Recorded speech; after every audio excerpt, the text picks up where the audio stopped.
South Indian વાનગીઓ ખાવાના શોખીન છો તો આ વાત જરૂરથી જાણજો. ગરમા ગરમ સાંભાર અને નાળિયેરની ચટણી સાથે ક્રિસ્પી મેંદુ વડા ખાવાની મજા જ કંઈક અલગ હોય છે. પણ શું તમે ક્યારે વિચાર્યું છે કે મેંદુ વડાનો આકાર હંમેશા ગોળ અને વચ્ચે કાણું કેમ હોય છે?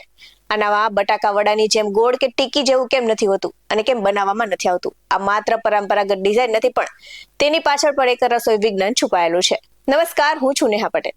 મેંદુ વડા અડદની દાળના એકદમ જાડા અને મસાલેદાર ખીરામાંથી બને છે. જો આ જાડા ખીરાને બટાકા વડાની જેમ ગોળ બોલમાં બનાવીને તેલમાં નાખીએ તો તે બહારથી તો લાલ થઈ જાય છે, પરંતુ અંદરથી કાચું રહી જાય છે. જ્યારે તમે વચ્ચે કાણું પાડવામાં આવે છે ત્યારે તેલ સાથે તેનો ભાગ સંપર્કમાં આવે છે અને તેલ વડાની અંદર અને આજુબાજુ એક સરખું પહોંચે છે, જેનાથી વડું બહારથી એકદમ કુરકુરું અને અંદરથી એકદમ પોચું એટલે કે સોફ્ટ બને છે.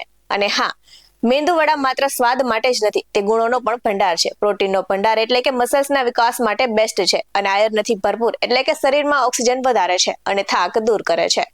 તો અડદની દાળમાં કેલ્શિયમ, મેગ્નેશિયમ અને પોટેશિયમ જેવા ખનિજો જોવા મળે છે, જે પાચન ક્રિયા સુધારે છે અને કબજિયાતમાં રાહત આપે છે. તો પેટ લાંબા સમય સુધી ભરેલું રાખે છે અને વજન નિયંત્રિત કરે છે.